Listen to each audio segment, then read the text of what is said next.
लोग संत शिरोमणि गुरु जी को चमार शब्द कह के संबोधित करते हैं। तो मैं एक बात आप सभी को बता दूं, संसार में कोई भी व्यक्ति हो लेकिन वो चमार ही है। चमार इसलिए है क्योंकि चा से होता है चमड़ा, मां से होता है मांस और रा से होता है रक्त। इन तीनों के बगैर चाहे उच्च जाति के इंसान हो चाहे नीचे जाति के आदमी हो, किसी का भी संपूर्ण रूप से खाल नहीं तैयार बा। संविधान में अधिकार दिलाया गया है। Doctor B R. अम्बेडकर साहब जी ने लिखा है अनुच्छेद 17 के अनुसार कि छुआछूत वाली बीमारी का अंत इस संविधान के अनुच्छेद 17 के अनुसार कर दिया जाएगा। लेकिन आज भी समाज में यह व्याप्त है। वैसे पुरनिया एक बात कहत रहे कि बड़ जात बतियवला से और छोट जात लतियवला से तब वही मानत है। चलो जे कबो कबो हम सोची थी जब ये सब कार्यक्रम करे आई थी तब लागत है कि सही कहत रहे।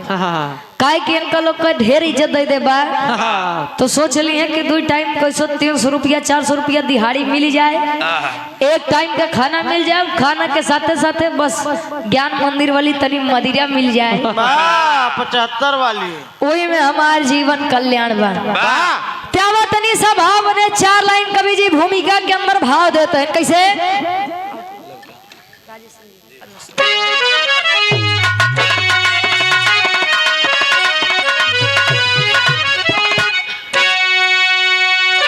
अब समरी यार राम रे,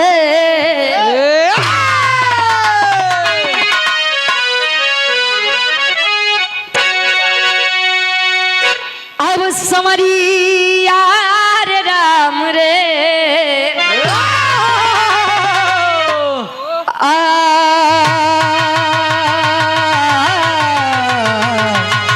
भोले बाबा जोगिया हो रहा।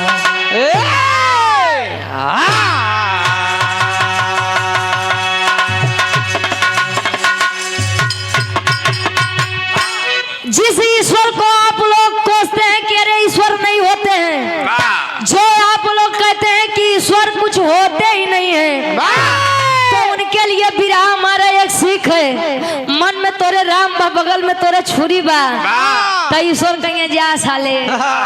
जब तू अपने माई बाबू के नहीं होता तो हमार का होबा, जब माई बाबू के नहीं खुशी करता तो हमरे लगे कहाँ तू निस्वार्थ तू होबा। तो उस भक्त और भगवान के लिए कभी का लिखना है का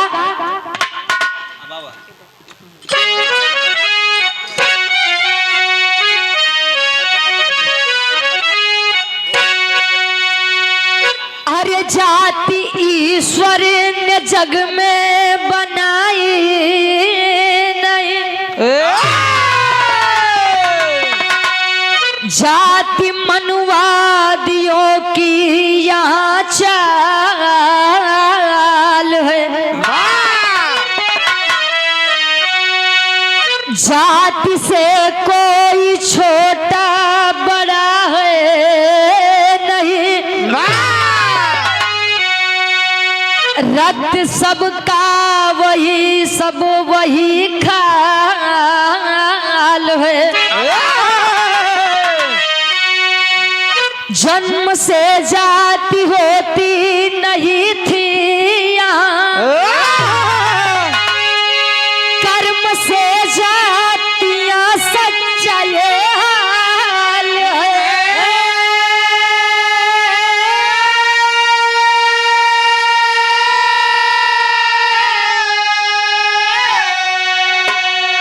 जन्म से श्रेष्ठ होता नहीं है कोई,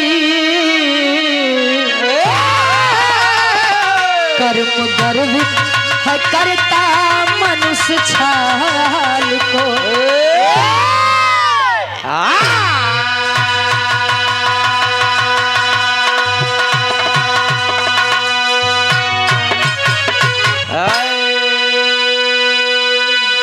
जाति ईश्वर ने जग में बनाई नहीं, जाति मनवादियों की यहाँ चाल है। पहले के समय में जाति कामों के आधार पर बांट दी जाती थी। जैसे गुरुजी पहले के लोग काम करें, केहू कथा कहे तो के पंडित कह दे, केहू बर्तन बनावत बा तो के का कहे ठठेरा, केहू चमड़ा के जूता बनावे, चमड़ा से संबंधित कोनो काम करे तो ओके लोग चमार कह दे। जो जातियां पहले कर्मों के आधार पर बांटी जाती थी वही आज जन्म के आधार पर बांट दी गई है। पहले के समय में राजाओं का शासन चलता था तो राजाओं का लड़का चाहे गूंगा हो, बहरा हो, अंधा हो, लंगड़ा हो, लूला हो, फिर भी वह राजा कहलाता था। भारत देश आजाद हुआ 15 अगस्त 1947 को। भारत देश का संविधान लागू हुआ 26 जनवरी 1950 को। तो हमारे समाज में, हमारे भारत देश में लोकतंत्र आया। लोकतंत्र का मतलब होता है कि जनता का शासन स्वतंत्र रूप से, आप लोग यहाँ पर बैठे हैं और हम बिरहा गा रहे हैं तो ये लोकतंत्र की देन है।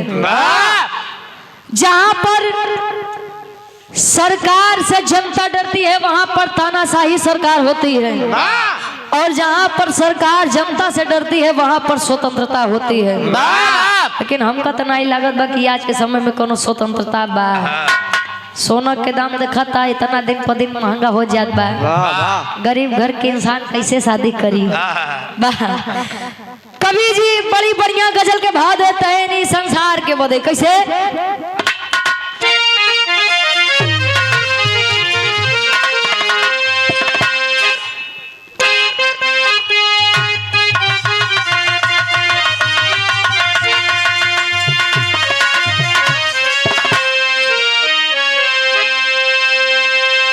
अरे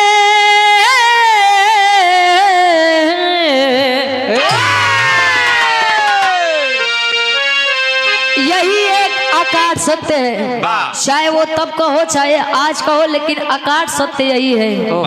बने के ढेर हाँ, लेकिन जौने दिन इस संसार से जाबा तो तोरे भाई आए, भौजाई बा, दीदी यहाँ, जीजा यहाँ, माई यहाँ, बाप यहाँ, चाचा यहाँ, चाची यहाँ, मेहरा रूबा, लइका बा, लेकिन जब जाबा तो केहू कामे नहीं आई। कवि जी लिखा था कैसे।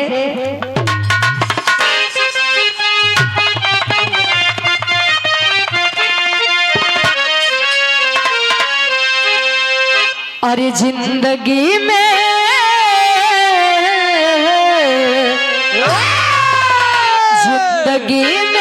हजारों का मेला जुड़ा, जिंदगी में हजारों का मेला जुड़ा, हंस जब जब उड़ा तब अकेला उड़ा, हंस जब जब उड़ा तब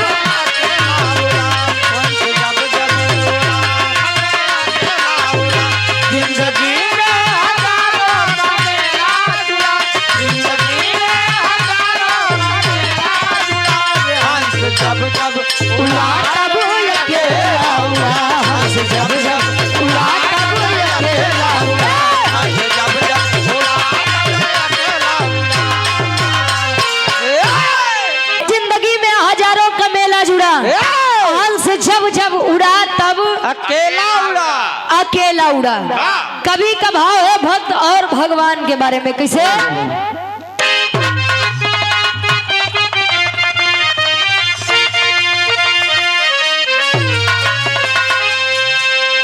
अरे भक्त परी जब भी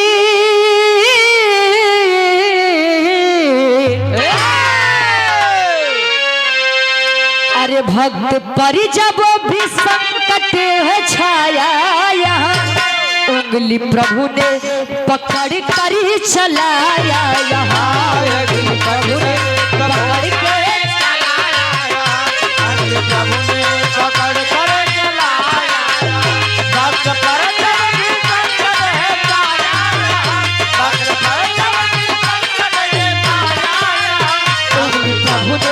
पकड़ के चलाया, यहाँ प्रभु ने पकड़ के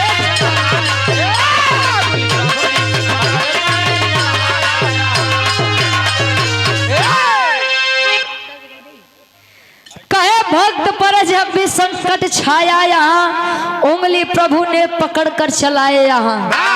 मान लीजिए स्वामी और मान लीजिए साहब, अगर दिल में आस्था है तो ईश्वर हमारे अंदर भी मौजूद है, और नहीं मानेंगे तो साक्षात ईश्वर भी आ जाए तो ईश्वर का मतलब ही कुछ नहीं होता है। कहानी के तनी समझला, समझे के कहानी ही बा काशी के नगरी में संत शिरोमणि जी यानी संत रविदास जी को पूजन कर रहे हैं। अपन जवन हम बताए कि चमड़ा से संबंधित कार्यों को करने वालों को लोग चमार कह देते थे, और आज के समय में लोग चमार हो गए। गुरु जी आप लोगों को गर्व होना चाहिए कि आपके जाति में इतने बड़े बड़े महान वीर पुरुषों ने जन्म लिया। एक ऐसे इंसान, एक ऐसे व्यक्ति डॉक्टर B.R. अम्बेडकर साहब जी, जिनके संविधान को आज पूरा भारत देश मानता है। हम देखे थे तक कितना जने चमार हैं तो अपने नाम के आगे केहू चंचल बन जात बा, तक केहू तो कुछ बन जात बा, तक केहू कुछ बन जात बा। अरे जवन जात बा तो उन्हें बतावा का शर्म बा। ए भैया, नीच जाति के हो करके ईश्वर को सुमिरन करना, ये बात ब्राह्मणों को नहीं पच रही थी। अब वही हमारे काकी दादी हरन से पूछा कि डॉक्टर B.R. अम्बेडकर साहब जी का जाना था, सावित्री बाई फुले का जाना था, लेकिन घरे में जवन ही पूजा पाठ करवावा थे सत्यनारायण भगवान का जाना था। हाँ हाँ जानी थी, दुर्दुरिया माई जाना था, हाँ वो जानी थी, रोज करबो करी थी। बाहरे जमाना एक नीच जात के इंसान होकर के प्रभु का सुमिरन करना, ये बात ब्राह्मणों को नहीं पच रही थी। और वहीं के राजा, काशी के राजा दरबार में बैठे हैं, तले ब्राह्मणों ने शिकायत करी कि अरे साहब, एक नीच जाति का, चमार जाति का इंसान होकर के रोज प्रभु का सुमिरन करता है साला। कहे नहीं कि राज दरबार में एक स्वामी के प्रतिमा लेके आवा, और जवन प्रतिमा जे करे बुलाए से करे पास चली जाए, वह सबसे अनन्य भक्त हुई भगवान श्री कृष्ण के। प्रतिमा रखाई है बीच सभा में, सभी ब्राह्मण आए, और ब्राह्मणों में से संत रविदास जी को भी एक कुत्तों के बराबरी का अधिकार देकर के पीछे खड़ा किया गया। तले सब ब्राह्मण आजमावत है, काय आजमाइन। एक लाइन गीत लगा दो गुरु जी।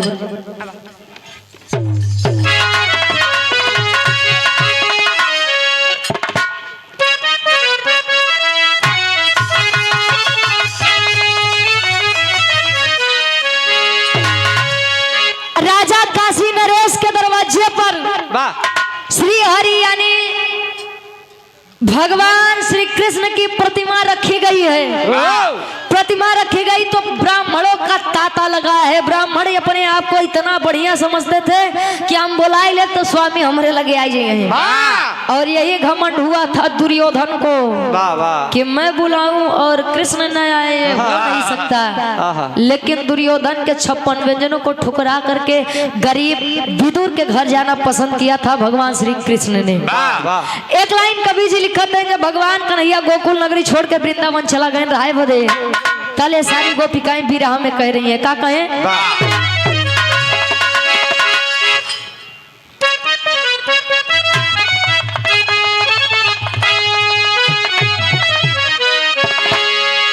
अरे तो प्रभु आप बसो वृंदावन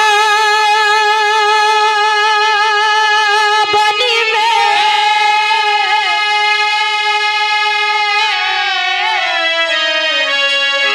कि प्रभु आप बसो वृंदावन में, मेरी उम्र बीत गई गोकुल में। प्रभु आप बसो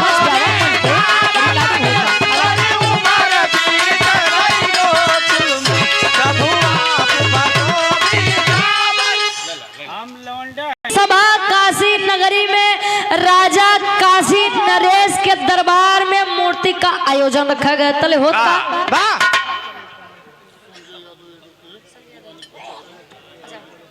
संजय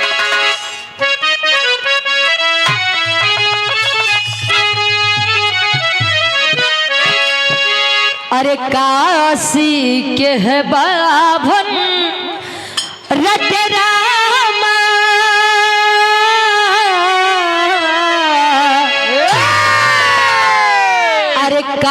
काशी के है बाभन रट रामा मूरत नाटस से मशहूर।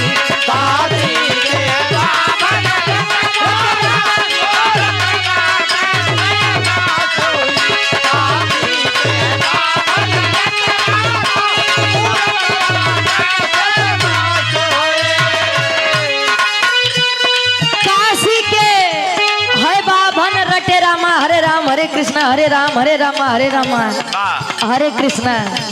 क्यों माला टेरत बा कन्हैया आवा लाज बचावा। यार जपत है ना यार, सोचत है कि अगर राजा साहब के सामने मूर्ति नहीं आए तो जान ला राजा बड़ी मार मारी। आवा स्वामी आवा, आवा इज्जत बचावा स्वामी, आवा आवा स्वामी। जब बीत गया है समय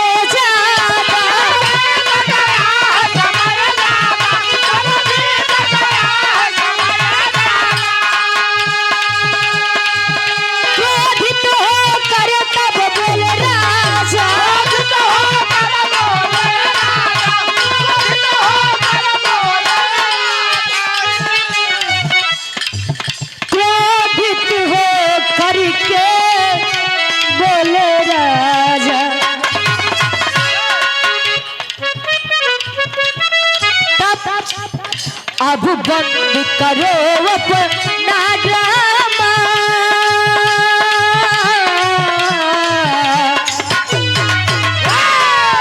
अब बंद करो अपना ड्रामा मूरत नाटस से मशहूर। अब बंद करो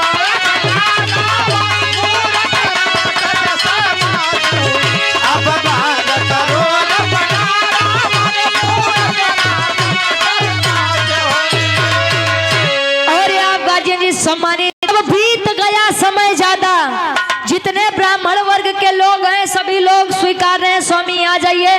तले काशी नरेश खड़े हो गए किए अरे पंडितों अरे मूर्खो अब बंद करो अपना ड्रामा।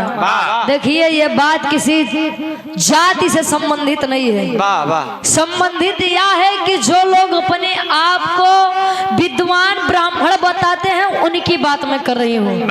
जेका यावत जावत कुछ नहीं, लेकिन वो पोथी पत्थर लेके बैठ जाए तिलक लगाए ले तो समझा उनसे बड़ ब्राह्मण के होबे नहीं करी। तो उनके लिए यह बात है, कोई जन्म से और कोई माँ के कोख से ब्राह्मण चमार अहिर गडेरिया पासी धोबी दहीकार बनकर नहीं आता है।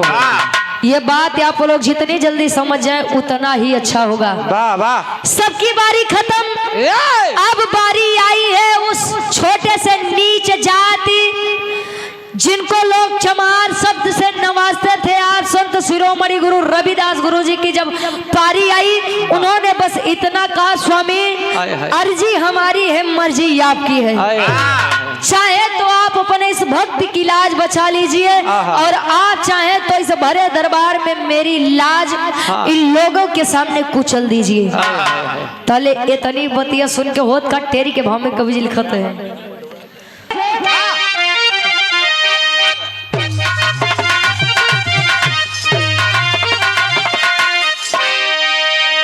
अरे भक्ति की शक्ति अरे देखी दुनिया, अरे तो भक्ति की शक्ति देखी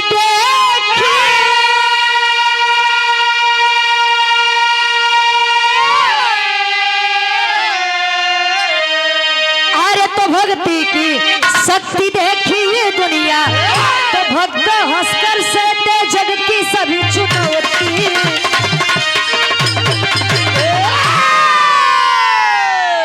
केहू के काम अगर बढ़िया मन में लग जाइए, जैसे गोविंद भैया कल था एकलव्य जयंती।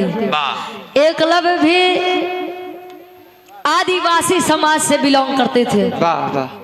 गुरु द्रोणाचार्य जी के पास गए थे शिक्षा दीक्षा लेने के लिए कि मैं इन बेजुबान जानवरों की रक्षा कर सकूं, मुझे इतनी ज्ञान दे दीजिए धनुष विद्या के बारे में। तो गुरु द्रोणाचार्य जी ने एक बात कहा कि मैं तुम जैसे अछूतों को शिक्षाएं और दीक्षा नहीं देता। मैं केवल क्षत्रिय वंश के लोगों को शिक्षाएं और दीक्षा दूंगा। उन्होंने बाहर लगन बाहर समय उन्होंने मूर्त बनाई और मूर्त बना करके शिक्षा और दीक्षा ग्रहण किया। और जब यह बात अर्जुन जी को पता चली तो बर्दाश्त नहीं हुआ, तो ले गुरु द्रोणाचार्य जी उनका एक अंगूठा मांग लिए, इसलिए क्योंकि वो नीच समाज का था, वो ऊपर ना उठ सके। तो ऐसे आज के समय में भी लोग हैं जो छोटी जात को आगे बढ़ता देख उनके कदमों को खींचने की कोशिश करते हैं। तेरी के भाव में कवि जी बताते हैं का आप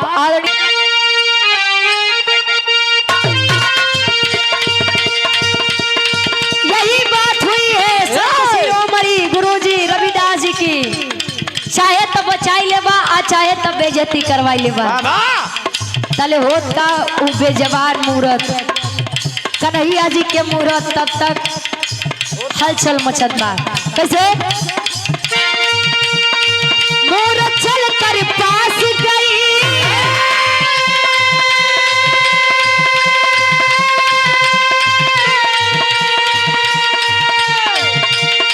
हुई सभा में जय जय,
चलकर पास गई है, बीच सभा में होने लगी जयकार, जय जयकार होने लगी। अरे बाप रे बाप, जिनको नीच समाज का जान करके हम लोगों ने कभी कुछ समझा ही नहीं, आज उनके एक बुलावे पर भगवान कन्हैया की मूर्त टस से मस और उनके पास आई। पूरी काशी नगरी, वही काशी नगरी जिनको लोग बताते हैं कि भगवान भोलेनाथ के त्रिशूल पर टिकी हुई है। आ भैया राजू भैया हाँ जरूर एक बार में दे देता।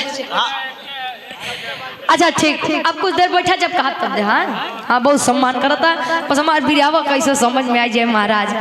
ए भैया काशी नगरी, वही काशी नगरी जिनको लोग कहते हैं कि भगवान भोलेनाथ के त्रिशूल पर टिकी हुई है। पूरी काशी नगरी ने स्वीकार किया कि अगर कोई अनन्य भक्त है आज के समय में तो वो केवल और केवल रविदास जी हैं। पूरी सभा में जय जयकार होने लगी। तले मेवाड़ के एक राजा जिनका नाम राणा सांगा बताया गया। राणा सांगा कौन थे जानते हैं आप लोग? मीराबाई के ससुर जी। मीराबाई ने टुन्नू प्रधान जी की तरफ से एकदम परफेक्ट और वीआईपी आदमी है। सवेरे पता चले 200 रुपए आशीर्वाद के चार ही अच्छा जाना था। आप लोगों को मजे बात बताए दी, ये हमारे चाचा बताए एक जगह ऑर्केस्ट्रा होत रहा तो एक लड़का रहे हमारे भैया जी जैसा, तो गेहूं के पिसाई के पैसा लिए रहा। गेहूं रखे रहा आटा चौकी पर कि पिसान लेके आवे के बाद अच्छा गया। तब भैया डांस होके बढ़िया लगा, ताले वो निकाले स्कूल पैसा अच्छा बड़ा गरमान की यार पैसा तो हमारे लगे बड़ा बा, आप दे जरूर। गजब नाचत रे पिए। अच्छा वह समय तब भाई नशा में रहन दई है स्कूल पैसा सुबेर भाव कर माई का इसकस रे तो ही आटा लावे बदे कह रहे ताले लइक वो सोचत बम्माई आटा कहाँ से लाई लाई कुल पिसाद पियर की। जितना पैसा दिए रहू कुल तो पैसा ऑर्केस्ट्रा में चला हुआ। हाँ, घंगरा चोली वाली लग गई। अब ऐसा न हो कि सुबेरे चाचा से मिले सब। ए भैया राणा सांगा की बहुत ही मीराबाई और मीराबाई कन्हैया जी की बड़ी अनन्य भक्त थी। वो बचपन से ही कन्हैया जी को अपने पति के रूप में स्वीकारी थी, लेकिन लोगों ने नहीं माना, नहीं बर्दाश्त किया, शादी कर दी गई और कुछ समय बाद मीराबाई के पति इस दुनिया को छोड़कर चले गए। फिर भी मीराबाई के ऊपर कोई प्रभाव नहीं पड़ा। वो आज भी कन्हैया जी को अपना पति स्वीकार करके 16 श्रृंगार करती थी। और ये बात पूरे मेवाड़ को नहीं पसंद आ रही थी कि एक विधवा होकर के 16 श्रृंगार होत का। एक लाइन गीत लगत बा कोनो दुलही आजे कल के मौसम में अपने सैया जी से कहे का कहे,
एक राधा एक मीरा, दोनों ने श्याम को चाहा।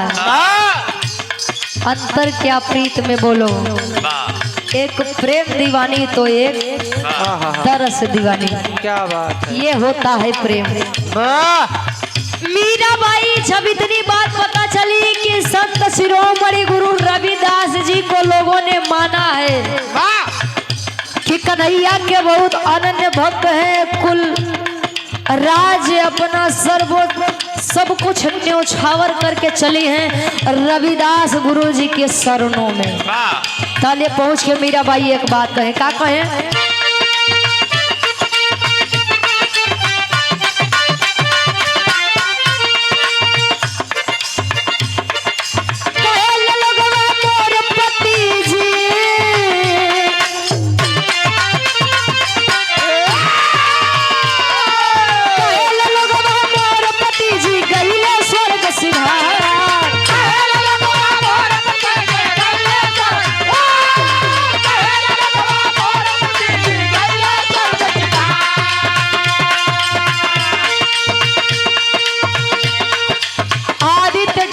डेली बस सर्विस यानी आदित्य बस के मलिकार साहब, बड़े भाई आप सुनिए सिंह जी, हमारे गार्जियन जी 500 रुपए आशीर्वाद के चारे। पति जी गईले स्वर्ग सीधा,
को छोड़ करके संत शिरोमणि रविदास गुरु के पास गुरु जी को अपनी दशा बताते हैं कि गुरु जी क्या किसी को मन ही मन प्रेम करना ये गुनाह है? क्या प्रेम की परिभाषा केवल तन का मिलन ही होता है? हाय हाय हाय। मतलब कि मैंने जब से अपना होश संभाला है तब से मैंने कन्हैया को अपना पति स्वीकारा है। मेरी शादी जबरदस्ती करा दी गई और मेरे पति लोग कहते हैं इस संसार को छोड़कर चले गए। रे मैं कैसे मान लूं मेरे पति मुझे छोड़कर चले गए? आज तक कभी मेरे पति मुझे मिलने ही नहीं आए, तो मैं कैसे मान लूं कि मेरे पति मुझे इस संसार में छोड़कर अकेला चले गए? रविदास जी समझ गए, ओहो ये प्रेम तो कुछ अलग ही है। तले उपाय बतावत है, का बतावे?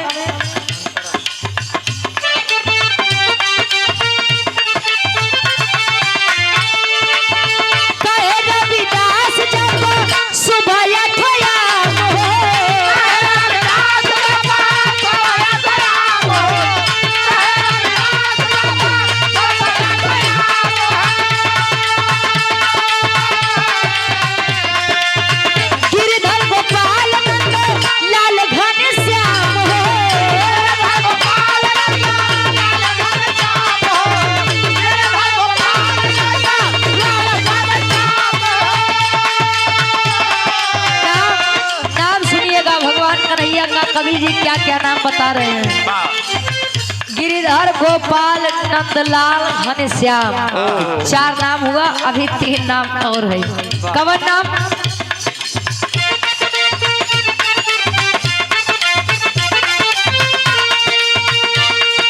नटनागर, नटखट, लीलाधर,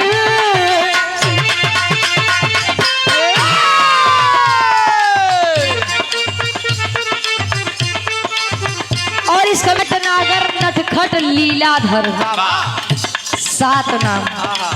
बारे कवि जी, नटनागर, नटखट, लीलाधर।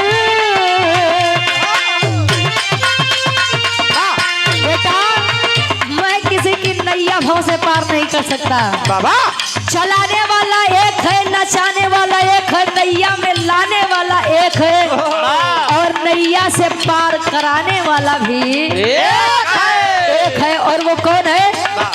नटनागर, नटखट, लीलाधर करती है उद्धार।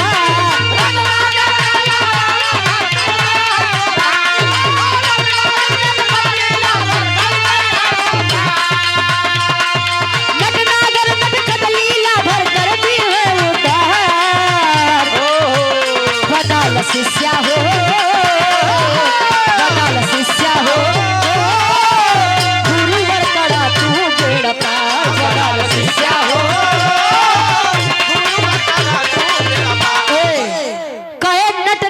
नटखट, लीलाधर कर दी है उद्धार।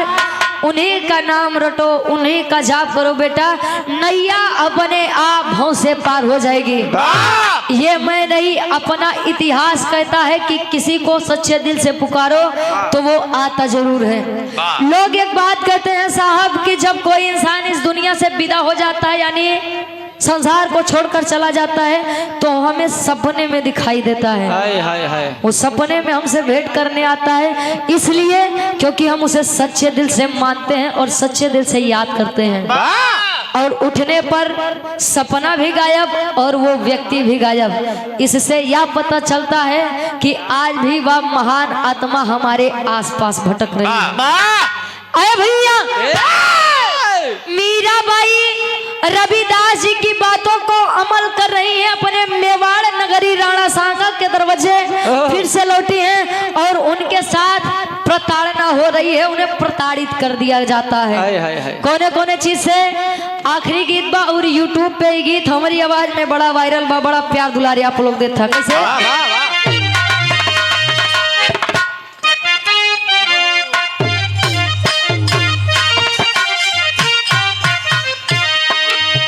आदित्य बस के मलिकार साहब। अरे तो श्री कंत लंठ महाराज हैं। एक बार बताया कि नहीं अभी? अबे नहीं। अच्छा अबे प्रचार नहीं करें ऐसे यार, माहौल देख के बात होता है, जानता कि नहीं। व्यवस्थापक आप सब चाचा हाँ, का प्रेम से चाचा कहती है, अब की बार अनर्थ मत किया नहीं तो अब की करवा तो इतना यूट्यूबर वाले हैं ना बे तक कम भबा और अब की विजय भैया रे इतना वायरल कर दिए वाह कि अब का बताई कोनो दुल्ही अपने सैया जी से मनावन करत बा राम चाचा दुल्हिया मनावन करे कैसे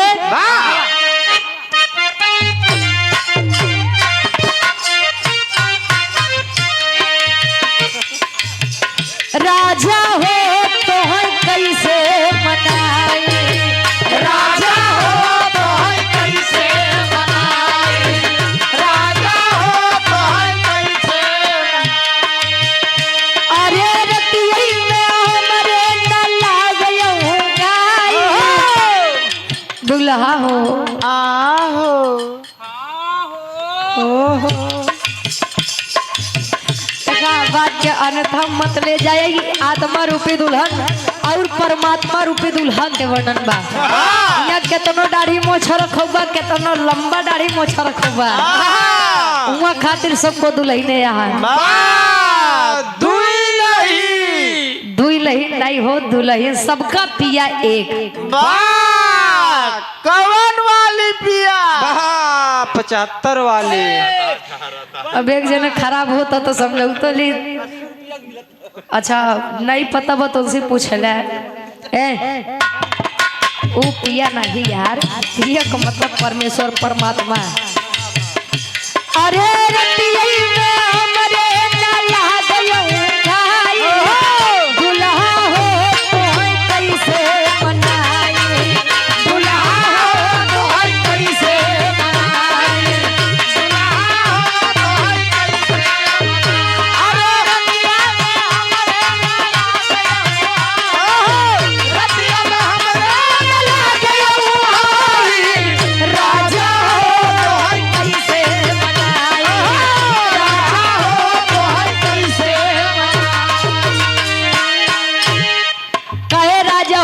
कैसे मनाई रतिया में हमारे न लागे भाई जले उस दूल्हा और दुल्हन का मिलन हो जाएगा गुरुजी तब कोनो दुल्हा दुल्ही के जरूरत नहीं पड़ी अबे तो केवल माया में भटकत है आई माया इतनी तगड़ी बा इतनी तगड़ी बा कि हम का बताई झगड़ा तीने चीज बदे होत है काहे के जर जोरू जमीन महाभारत पूरी मेहरारू बदे हो गए रामायण मेहरारू बदे हो गए आज के समय में तो हर घरे महाभारत बनी गए वो तो 18 दिन में शांत हो गई वाली तो हमका नहीं लगत पूरी जीवन शांत हुई कवि जी भाव में लिखत है मीराबाई के साथ हो रहा है उस मेवाड़ के सरजमी पर राणा सांगा जी के दरवाजे पर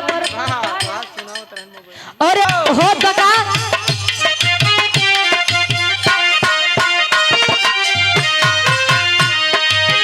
राणा जी मीरा को सताए राणा जी मीरा को सताए राणा जी मीरा को सताए अरे दूधवा मिला के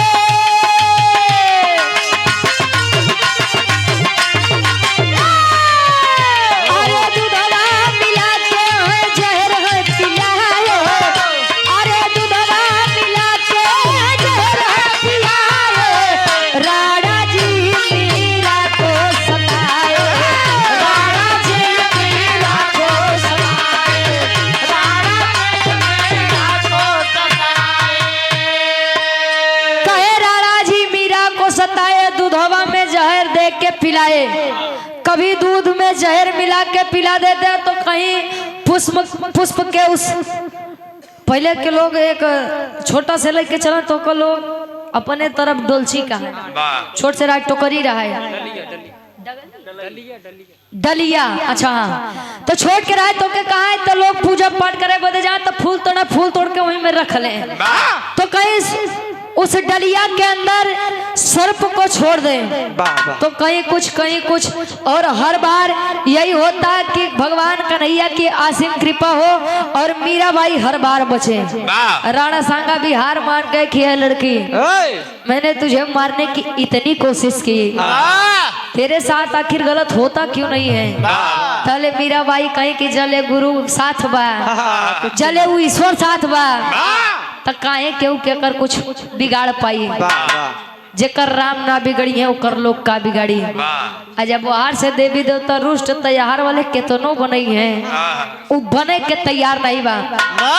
आखिर संत शिरोमणि रविदास गुरु की अंतिम विदाई संसार से कैसे हुई किस कारण से हुई पापड़ के भाव में कवि जी प्रमाण देते हैं का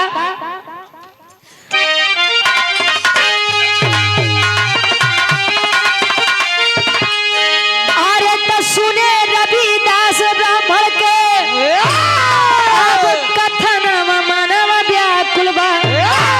अरे सुने रविदास ब्राह्मण के अब कथन मानव व्याकुल बा। लिए कटारी मार हृदय ते छना मानव व्याकुल बा।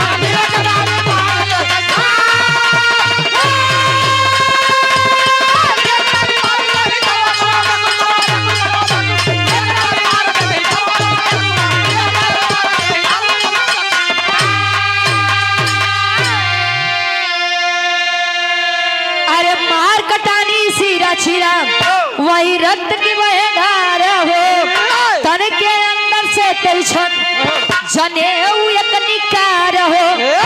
अरे गिर के जमीन पे तड़पे लागल तनवा मनवा व्याकुल बा। अरे गिर के जमीन पे तड़पे लागल अब तनवा मनवा व्याकुल बा। तो लिए कटारी मार हृदय छनवा मनवा व्याकुल बा। आय है साहब मीराबाई की यही बात तो संत शिरोमणि रविदास गुरु जी के लिए काल बन गई। जले गुरु साथ हुआ तले क्यों के कर का बिगाड़ी हो। मेवाड़ के दरवाजे पर बुलाया गया संत शिरोमणि रविदास जी को और उनसे कहा गया कि अगर तू इतना ही अनन्य भक्त है तो एक बात होता है कि पंडित जी लोग एक जनेऊ पहिरत थे।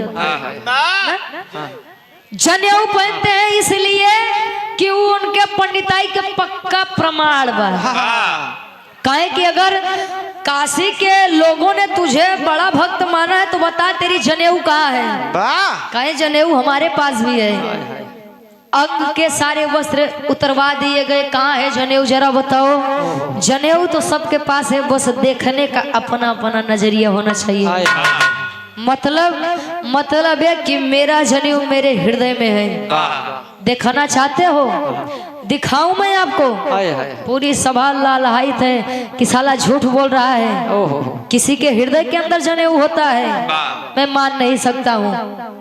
निकाल के कटारी हृदय पे सीने पर वार हुआ है और हृदय पर वार करके लंबे से एक चीर लगाया गया है। उस कटारी से तड़प रहा है तन और तन से एक जनेऊ बाहर निकल के आता है और रोशनी इतनी तेज है कि राज दरबार में बैठे सभी की आंखें उस उजाले के कारण चकाचौंध होने लगी।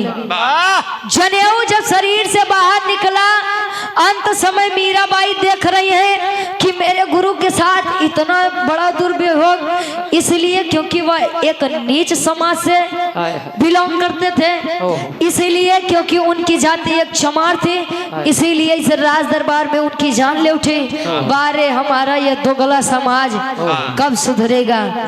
जिन लोगों ने हमसे हमारे महान पुरुषों को छीन लिया आज हम उनके गुलामी करते हैं आगे पीछे टलते हैं नहीं। अगर पंडित जी आए जाएंगे कथा कह दिए अरे लड़कियां तोरे घरे जन्म लेता तू नाम नहीं रखा पाता पंडित जी है तो नाम रखा दिए। बच्चा आपके घर में जन्म ले रहा है आप उसके माता पिता हैं क्या आपको नाम रखने का अधिकार नहीं है। पंडितन में जकर नाम हो रमा शंकर रवि शंकर दान बहादुर श्याम बहादुर यही नीच जाति में अगर नाम पड़ जाए तो केहू के नाम भगेलू, हाँ। केहू के नाम घुरहू, वाह नाम मंगरू, वाह क्यों नाम खेताऊ। ये नामकरण करते हैं वो लोग आकर के, और उन लोगों को भी आप वो लोग बुला कर कहते हैं कि हमारे लइकवा के नामकरण कर दे। आए कब जागोगे साहब? तब जगबा, जब एकदम चले सब लेके चला जाएंगे तब जाग जाइए।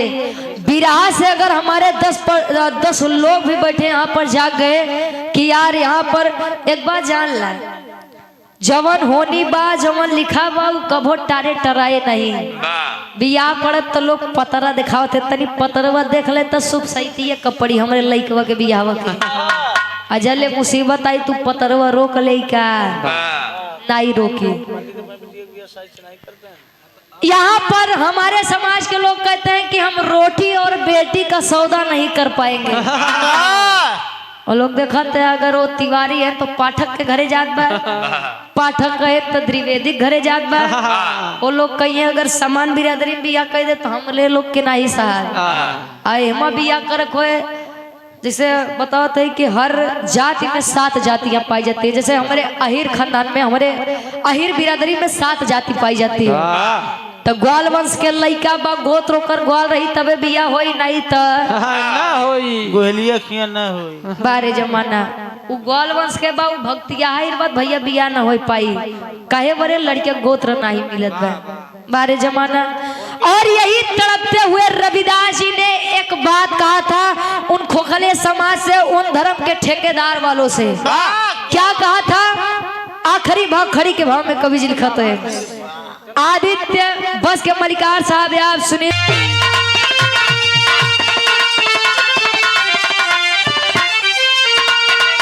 अरे तो जाति धर्म के चश्मा अब उतार भैया। अरे तो जाति धर्म के चश्मा अब उतार भैया। तब मानवता से देशवा के संवारा भैया।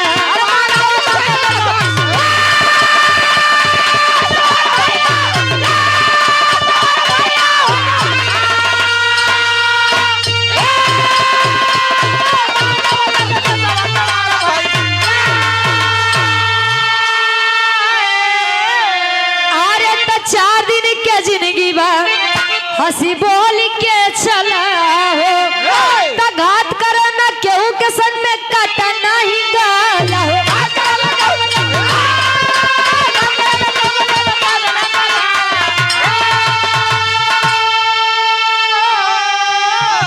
अरे बनी जाए एक दूजे के अब सहारा भैया। तो मानवता से देशवा के संवारा भैया। आज के समय में लोग गाय को अपनी माता कहते हैं कि गौ माता ही हमारा।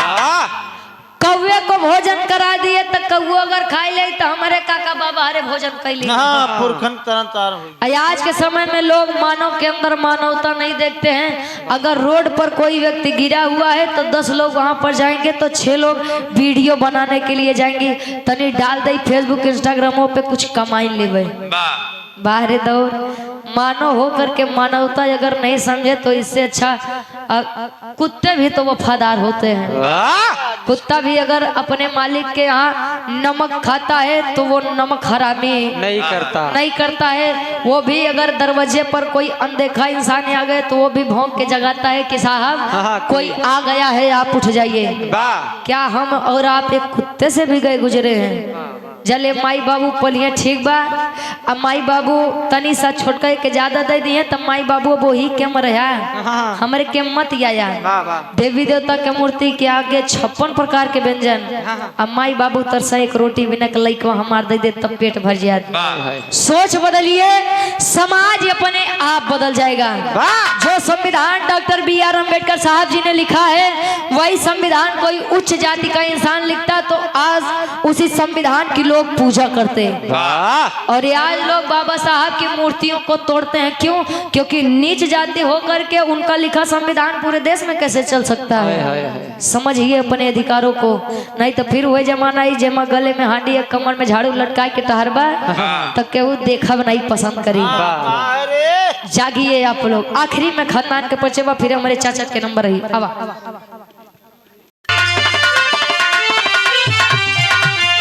गुरु बिहारी गुरु गणेश गुरु रामलाल बरबाद का।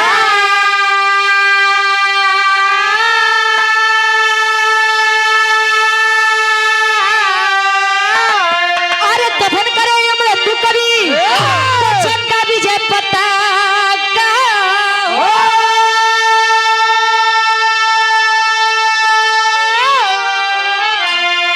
अरे भक्ति की शक्ति देखी दुनिया यादव रुचि के मैहर वाली में अनुरूप भक्ति की शक्ति देखी दुनिया।